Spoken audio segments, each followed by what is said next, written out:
G'day, I'm Greg and welcome to the shed. Today's project has been to put this wooden cabinet, shelves, whatever you want to call it, on wheels. You may remember that, you may have seen, you may not have seen, this tool trolley is always stuck out here in the way, and it doesn't matter what I do, it's in the way. And I've got all the steel sides stacked up either side, and most stuff's on wheels, and I want to be able to put the steel a bit closer to the wall. I want to be able to get this out. It's always in the way.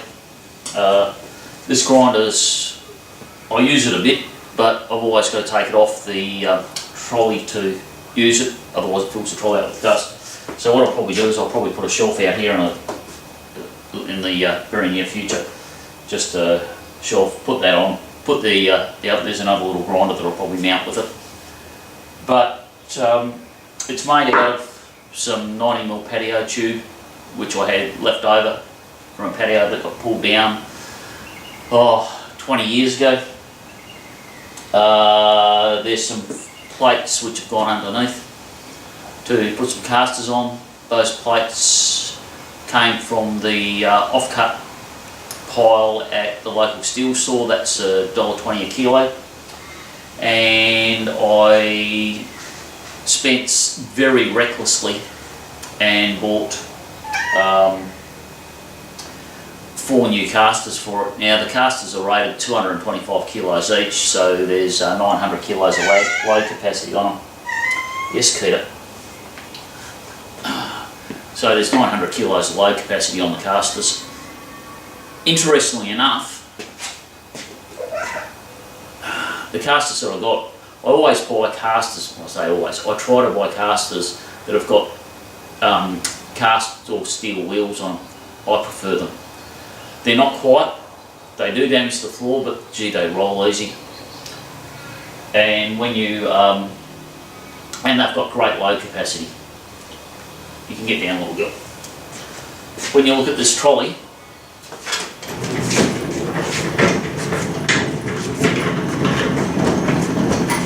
it comes out very, very easily. It rolls very, very easily.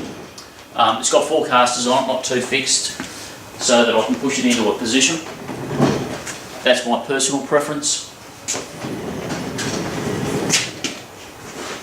Sometimes it makes them a little directionally unstable, but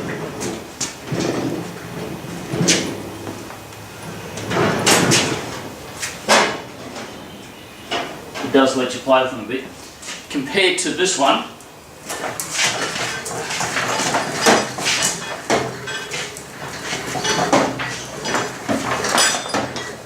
this one here's got less weight in it, and it's pushing it around is just hard work. It's got nice wide rubber wheels on it. It's quiet across the floor. It's just awful to push. There's another term that I'll use, but you can't use it in public.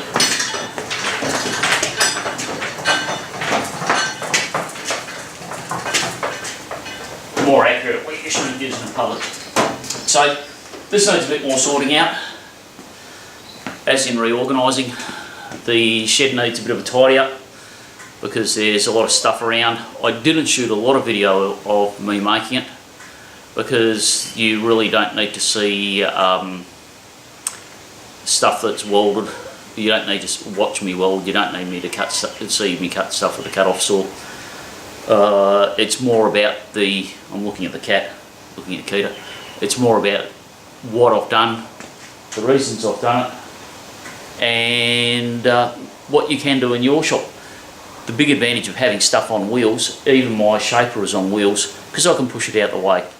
Yes, when it's going hard, it oscillates, it rocks across the floor backwards and forwards, but it doesn't walk off. And I find that very, very handy, being able to push it out the way, move it back. See, even now, where it is, it's just on the edge of shot. just there with the leathers and stuff over. If it's in the way,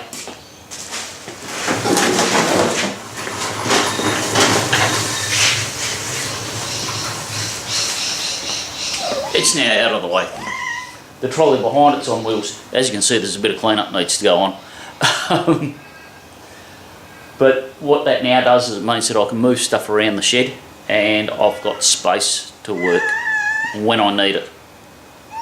And that's what we all need, is we need space when we need it. There's a project later on where I'm going to reorganise the shed again. Oh, Keita, I know you haven't had any attention. Say hello to everyone.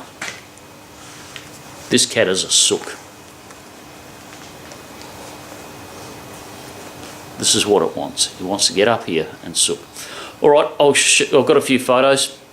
There's a little bit of footage, not a lot, but yeah, thanks very much for watching. And it's probably not the most exciting project for most of you, but because of the upload times I need to keep stuff fairly short. There will be some more detailed projects coming up. Thanks for watching. So, I'm part way through doing a bit of welding, or a bit of fabrication, and a bit of welding. Making this frame up. And Doggy's coming inside because he's had enough of outside. What I'm going to do is I'm going to take this wood bench here and make it mobile. At the moment we're just doing a bit of, it's tacked up, doing a little bit of welding. Some of the welds are okay, some of them are a bit mediocre. That one's okay. The rods leave a bit to be desired. They've been hanging around for a long time, so they've got a bit of condensation on them. We'll pull a couple. We'll give you a bit of a look at them. As you can see, I don't know if you can see or not, but there's a bit much moisture in them. But that's what happens when these rods will be at least 15 years old.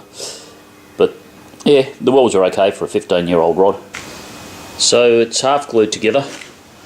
These plates here will be the ones where the casters go on.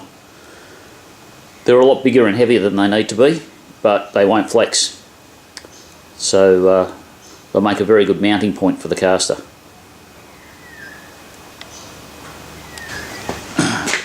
So I've got it sitting on the trolley and it wheels around quite nicely, and at the moment I've just got that tech screwed in, and what I'm going to do is I'm going to weld it here, and I'll weld it down the bottom, and that'll give me a frame, and to that frame I'll put a rail through here that I can mount my grinders on, which will probably be about this height because there's a shelf behind there, so I can screw into the shelf. There'll be a couple more, we'll put a couple more holes in here to support the shelf while I'm about it, dampen the vibration.